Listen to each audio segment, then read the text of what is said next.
Imagine आप रात में सोते हो और अगली सुबह सडनली आप पिकासो से भी बढ़िया पेंटिंग बनाने लगते हो, जबकि लास्ट टाइम आपने पेंट ब्रश इस सीनरी में पेंट करने के लिए उठाया था और आज आप ये सारी पेंटिंग बना पा रहे हो।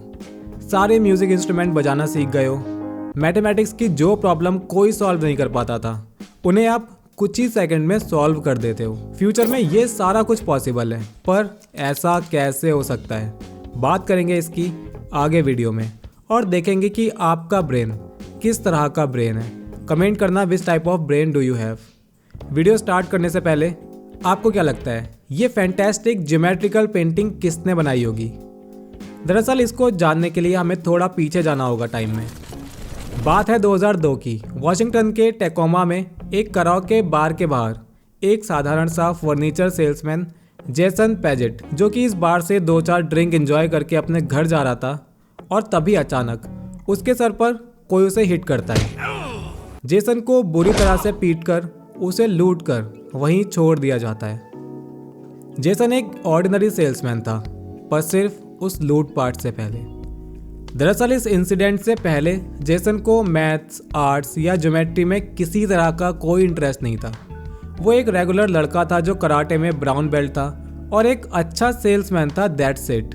लेकिन उस इंसिडेंट के बाद मानो उसका बिल्कुल नया जन्म हो गया हो। वो एक अलग मैट्रिक्स में जा चुका था।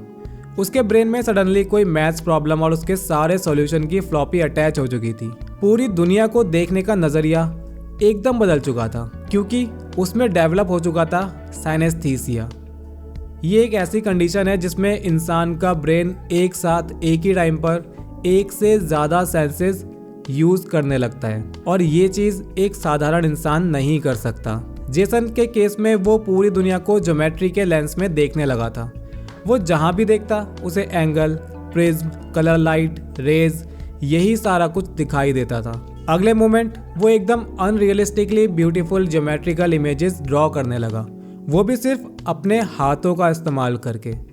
उनके ये आर्ट वर्क कुछ ही टाइम में बहुत ज़्यादा पॉपुलर हो गए। साथ ही वो एक बहुत ही स्किल्ड मैथमेटिशियन बन गए। जब उनसे पूछा गया इस बारे में तो उन्होंने बताया कि उनकी लाइफ में वो जो इंसिडेंट हुआ था वो उनके लिए एक ब्लेसिंग जैसे आया था। ये होता है सेवेंथ सिंड्रोम, यानी एक्स्ट्राऑर्डिनरी एक्सेप्शनल एप्टीट्यूड इंडिकेट करने वाले kind of super human. Savants 2 type के होते हैं, इनबॉर्न और एक्वायर्ड।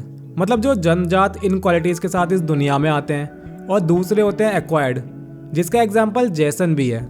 इस तरह के लोग आगे चलकर किसी इंसिडेंट या ब्रेन इंजरी के बाद इस तरह के बन जाते हैं। सुनकर आपको शायद समझ आ रहा होगा ना, बचपन में घर के बड़े या टीचर आपको बोलते थे एक थप्पड़ में अकल ठिकाने आ जाएगी। शायद वो इसी सिंड्रोम की बात कर रहे होंगे। खैर, ये सब सुनने के बाद अपने दोस्त को एक्सेप्शनल और एक्स्ट्राऑर्डिनरी बनाने के लिए उसका सिर दीवार में मत ठोक देना, क्योंकि ये सिंड्रोम बहुत रेयर, मतलब बहुत ज़्यादा रेयर होता है। यानी तकरीबन 1 से 10 लाख लोगों में कोई एक सेवेंट स्किल को शो करता है, और ये तो इनबॉर्न लोग हैं। एक्वायर्ड सेवेंट की बात करें तो पूरे वर्ल्ड में अभी तक सिर्फ 50 केसेस ही इसके सामने आ पाए हैं। अब अगर आप सोच रहे हो कि आपके पास किस तरह का ब्रेन है, तो कुछ कॉमन ब्रेन के टाइप और उनके कैरेक्टरिस्टिक्स आपको बताते हैं। आप चेक करो आपका ब्रेन किस टाइप से मैच होता है। सबसे पहला टाइप आता है बैलेंस्ड ब्रेन।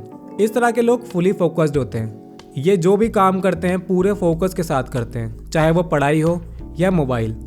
अगर रील भी देखते हैं तो पूरी शिद्दत के साथ देखते हैं। जो काम कर रहे होते हैं उसके अलावा कुछ और नहीं सोचते, उसी काम में प्रॉपर डूब जाते हैं। इनकी इमोशनल स्टेबिलिटी काफ़ी अच्छी होती है।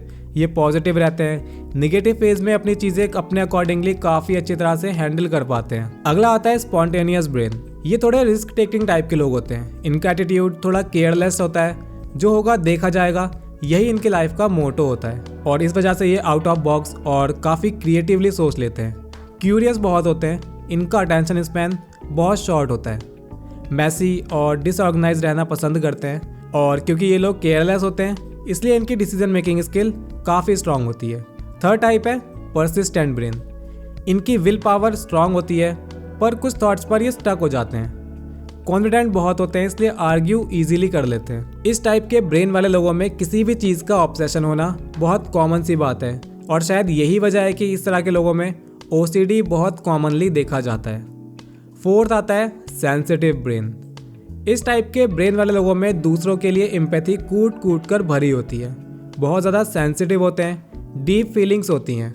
जिससे अटैच हो जाते हैं, काफ़ी स्ट्रांगली अटैच होते हैं। मूड स्विंग्स बहुत होते हैं, बहुत सारे नेगेटिव थॉट्स हमेशा इनके साथ रहते हैं। इनके कनेक्शन लॉजिकल से ज़्यादा इमोशनल बेसिस पर बने होते हैं। इनकी पर्सनैलिटी इंट्रोवर्ट पर्सनैलिटी होती है।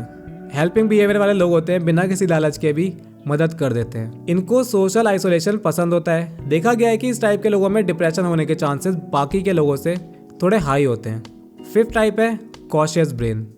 ये लोग प्रिपरेशन में बिलीव करते हैं, लाइफ में रिस्क लेने से बचते हैं, लेकिन हमेशा फुली मोटिवेटेड रहते हैं। ये बिजी माइंडेड लोग होते हैं, खुद को मोस्टली टाइम बिजी रखते हैं। और इनका ब्रेन इनसे ज़्यादा बिजी रहता है। जब ये भी फ्री होते हैं तब भी इनका ब्रेन बिजी रहता है। इस टाइप के ब्रेन वाले लोगों में एंजाइटी कॉमनली देखी जाती है।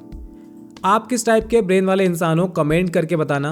अगर आप इसका पर्सनैलिटी टेस्ट देखना चाहते हो तो बता सकते हो। वीडियो को शेयर कीजिए, लाइक कीजिए और सब्सक्राइब कीजिए द साइकोलॉजी क्लासेस को ऐसे ही इन्फॉर्मेटिव और इंटरेस्टिंग वीडियोस के लिए।